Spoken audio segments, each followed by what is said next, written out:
Beredar di media sosial sebuah video yang memperlihatkan seorang kakek penjual buku. Kisah sang kakek ini menjadi sorotan. Di usianya yang sudah senja, ia masih sibuk mencari nafkah. Bahkan ia juga mencari nafkah untuk cucunya dan demi bertahan hidup.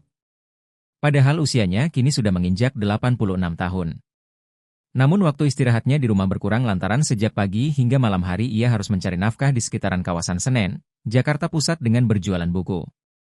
Bukan hanya usianya yang menua, gerobak yang dipakainya untuk mengangkut buku-buku tersebut juga sudah usang.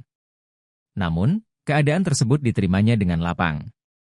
Ia ikhlas menjalani tiap kehidupan yang diberikan oleh Sang Pencipta. Termasuk merawat sang cucu yang kini sudah sekolah.